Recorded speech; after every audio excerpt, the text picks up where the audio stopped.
let's unpack this. Have you ever looked around and just been struck by the sheer variety of people? Hmm. The different talents, the diverse perspectives, I mean, the myriad ways we each see the world and what's right or wrong. Yeah, absolutely. It's something you really can't ignore. It's an undeniable truth of human existence. So today we're embarking on a deep dive. We're tackling a philosophical question that comes, well, directly from this observation. Okay. Our source, it's an excerpt called All Men Cannot Possibly Be Equally Endowed with Abilities.pdf, lays out a really fascinating argument. Right. It challenges a common conclusion, one that feels almost intuitive, especially, for those who believe in a supreme being or creator. And what's so compelling, I think, is how the source guides us through this. It doesn't actually deny the diversity we see all around us. No, not at all. Instead, it sort of invites us to reevaluate what that diversity might really imply, especially when you bring certain foundational beliefs into the conversation. Exactly. It's about connecting what we see with maybe what we deeply hold to be true. hmm So our mission today is to explore this precise logical framework. We'll try to understand its components, piece by piece. Yeah. And then see how the source meticulously uses it to suggest there must be another, maybe deeper reason for the incredible variation we see. Than just the obvious surface explanation. Right. Than what first meets the eye. Mhm. So let's start with that basic, unarguable fact. Hmm. There is this clear diversity, abilities, views on right and wrong. Mhm. It's everywhere. Undeniable. I mean, think about it. One person's a gifted musician, just moves people with sound. Right. Another's a brilliant scientist, digging into the universe's secrets. A third, maybe a compassionate caregiver. Their kindness heals. You see these huge differences in talents and inclinations. And our moral compasses, too. While sure, we often align on the basics, they can diverge pretty dramatically on complex stuff. Oh, definitely. Environmental ethics, social justice questions, Yeah. big differences there. It really is a whole spectrum of human experience. So, faced with this reality, the source poses a direct question to you, the listener. It asks, isn't this proof that men are not equally endowed with abilities or the same sense of right and wrong? And it feels like a natural question, doesn't it? Yeah. Of course, that's the proof. Yeah, it seems like an obvious conclusion to jump to from seeing such clear differences. Indeed. And the observation itself, totally correct. You can't argue with the diversity. Right. But, and this is key, the source immediately warns us that the conclusion that humans are simply unequally endowed in some fundamental way, well, that conclusion cannot be correct. Ah, okay. There's a condition. Exactly. If, and it's a big if for this argument, if one believes that there is a supreme force or being behind life and existence. So it hinges on that belief. Precisely. It's not denying the diversity. It's questioning the origin or implication of that diversity under this specific condition. Okay, so the source is very clear then. This response, this line of reasoning, is specifically intended for those who believe in a creator. That's the target audience for this particular argument. And for those who hold that belief, the argument then proceeds by defining what such a creator must embody. What are these core attributes? Well, the source lays out three fundamental attributes it sees as inherent, absolutely essential to the very idea of a creator. And these aren't just, vague ideas. They have specific meanings here. Okay. First, there's benevolence. This means basically boundless love and kindness. Love and kindness. And the source defines it very pointedly as not hurting another person or any creature. So it's this active, all-encompassing compassion. Got it. Not hurting. What's second? Second, justice. This implies perfect fairness. The source defines it as ensuring equal opportunity and equity. Equal opportunity and equity. That's interesting. Not just the same starting line, perhaps. Right. It suggests a deeper sense of fairness in chances and outcomes. True equity. Okay. Benevolence, justice, and the third. And third, wisdom. This implies sound, really infinite judgment and foresight. Infinite judgment and foresight. Yeah, like a creator would possess complete understanding, the ability to plan with perfect clarity, knowing all the consequences, everything, across all time. Okay. Benevolence, justice, wisdom. Defined quite clearly. It's obvious how setting these up as the pillars becomes the absolute bedrock for what comes next. Absolutely.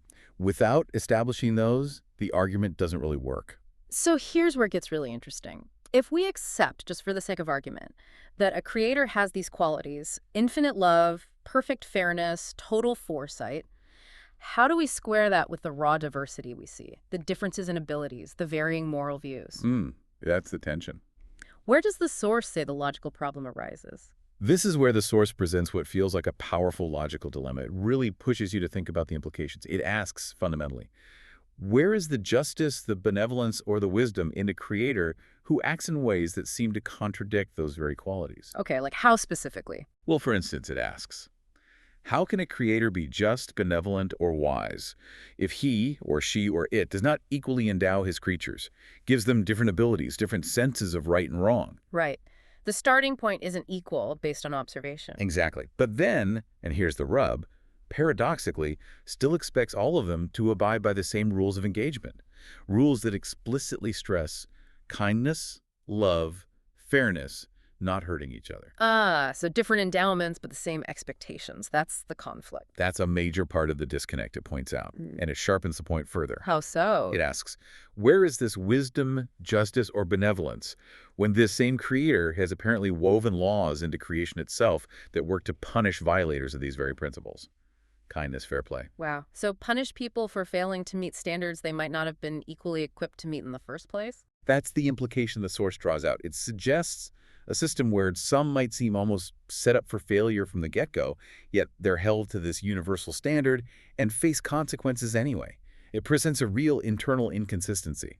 That really does put those core beliefs under a harsh light, doesn't it? It does. If you believe a creator is truly benevolent, just, and wise, how can such disparity exist alongside universal rules and, well, punishments? The source really highlights a profound inconsistency there. Once it's pointed out like that, it's hard to just brush aside if you hold those foundational beliefs. And the source doesn't hold back in describing this perceived contradiction. It uses pretty strong language. Oh, what does it say? Well, it argues that thinking this way conceiving of a creator who acts like this, unequally endowing but demanding equal adherence and punishing failure, doesn't just portray the creator in a ridiculous light. Okay, ridiculous. That's already strong. It goes further. It says such a portrayal depicts the creator as capricious. Capricious, meaning like arbitrary, unpredictable. Exactly. Arbitrary, inconsistent, which stands in direct opposition to those defined attributes, especially wisdom and justice. Right, that makes sense. And then, to really drive the point home, the source states that this kind of thinking can rightly be deemed blasphemous. Blasphemous, wow. Yeah, these aren't light terms. They really underscore the logical force the source believes this internal contradiction carries for a believer. It's framed not just as a simple mistake, but as a fundamental misrepresentation of the creator's very nature. So the argument essentially is this. If you genuinely believe in a creator defined by benevolence, justice, and wisdom, then you cannot simply conclude that human diversity proves unequal endowment by that creator, because according to this logic, doing so forces you to see the creator as inconsistent, arbitrary. And even, as the source puts it, blasphemous. So that initial intuitive conclusion has to be re-examined rigorously. Right, and that leads to the ultimate takeaway from this section of the source. It's not, again, to deny the diversity we see. That's real. No, the diversity is the starting point. Exactly. The point is to compel us to look deeper. If that first conclusion creator unequally endows, then expects universal adherence and punishes failure, if that's logically untenable for a believer, then, well, there has to be another explanation. So the source concludes, therefore, there must be another reason for the manifestation of diversity in abilities and views which any observer can see among men. It forces you to search for a different why.